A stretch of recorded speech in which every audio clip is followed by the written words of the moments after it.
where did we start? I guess at the age of 10, I lost my mom to cancer.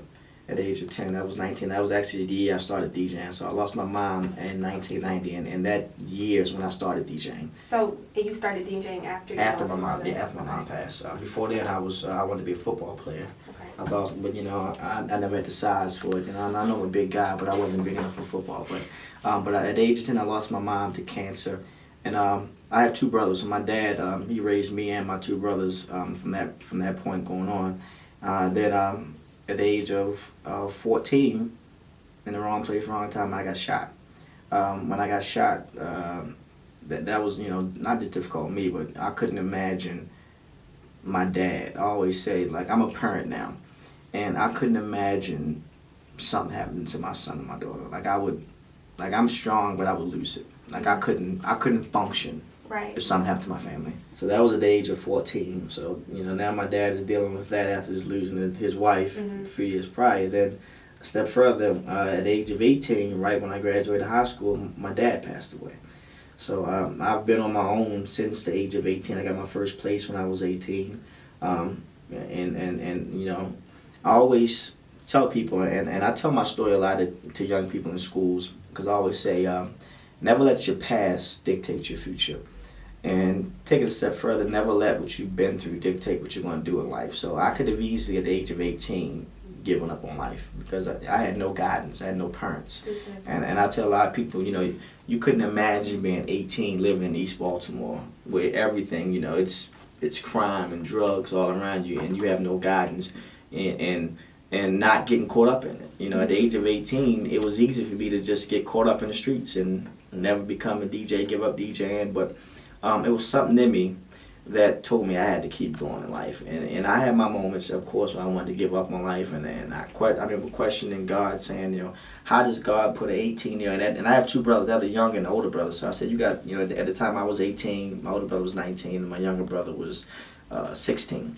And I'm like, how does God put three kids through something like this? Losing losing one parent is rough. Right. Losing both is like unheard of to some people. But I think this my faith and me believing, knowing that I wanted to become something better. And I think everything I did from that point, I realized my parents are looking down on me. And that's what really made me keep going and stay motivated, even on times where I was stressed. And there are still moments where I think about my parents and I wish my parents were here to see this success. And I wish my parents was here to see my kids and be my wife. But I know they're looking down. I think that's what keeps me focused, keeps me motivated, and just keep me going day to day. Because if not, I would lose my mind trying to figure out and question why did all these bad things happen to me. But I remember someone said, but don't kill you, makes you stronger, or God don't put you through anything you can't handle. And I think that's all the heartache that I've been through in the first 18 years of my life helped me to get to where I am by the age of 32 that I am now, of success that I'm at, because now I appreciate it more because I know how fast things can be stripped away from you. Yes. I have a few.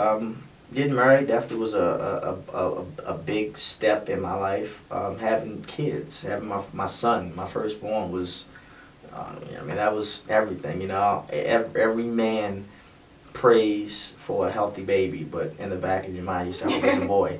So to get that boy first was like, man, oh my God, yes, thank you God, I got a boy. I didn't want a girl, thank you. But now that I got my boy, I want a girl. So to have the second baby be a girl is like, I'm living the American dream now. I have a wife, a boy, a girl, and the picket fence. So like, everything is falling into place. So definitely, just on the family side of getting married, having my kids have been the biggest thing in my life that I've been blessed with. On the business side, the biggest moments in my career, I would say the first one in 2006, I won East Coast DJ of the Year at the Mix Show Power Summit that was held in the Dominican Republic that year. And then recently, 2012, I just won Breakthrough DJ of the Year at the Global Spin Awards, that's like the Grammys. That's the biggest you can get as a DJ. So to be nominated for something like that, I was honored because I was the only person from this entire region who was even nominated for anything. At all. So I was, I was honored to be nominated because I always say, when you work hard and you're recognized for it, that's a blessing in itself. But when you actually win, that's a step above. So when I won that, of course, I had no idea I was going to win. I was up against some of the, the bigger DJs from the New Yorks and LAs, and so when I won, it was just like, wow, like I'm really, all my hard work, dedication, and consistency is really paying off. Because not just financially is it paying off, I'm getting recognized, and I love when people are recognized while they're here, because so many people do so many great things in life, but they're not recognized until they pass away.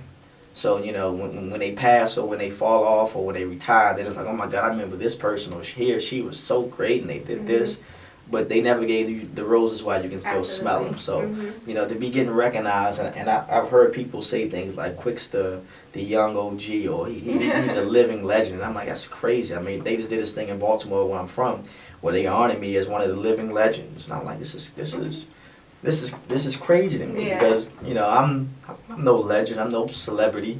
Well, you don't feel like I don't feel that way. I'm still me. I'm still the humble person that I was when I started in 1990. So when you're recognized, and then just as, even crazy, and I think I Instagrammed this. I DJ'd the inaugural ball, and they had a sheet of paper with all the celebrities that were there. So they had the Boris Kojos and the Gales and Angela Bassett's. And I'm looking on the paper, and they were like celebrities in attendance. So you have Angela Bassett, Boris Kojo, Gladys Knight. I mean, these are people that I consider celebrities and legends. Right. Then you have DJ Quicksilva, and I'm like, you have to do a double take. how am I in between Gladys Knight and Angela Bassett? Right. To me, these are people that I've watched on TV and I've seen in movies. They're celebrities. Yeah. They're really celebrities. So when I see a company that's calling me a celebrity and put me on the same level, it's like, how? But and then I remember when I sent it out, like, this is crazy. I mean, people said you don't realize how big you are because you're you, and it's you every day. But from the outside looking in, to people who see you on TV every week and hear you on the radio and been following you for 20 years, you're their celebrity. I'm like, I still like. I mean, I would never call myself a celebrity. So when I see things like that, it's just, it humbles me first. And it makes you, realize how blessed I am to be where I am in life, that you have people that really respect me. And my motto is hard work, dedication, consistency. And I see that people really are paying attention to what I'm doing. And just to take a step, I don't mean to stay on this question, but at the Global Spin Awards, it's like a academy of people that nominate you.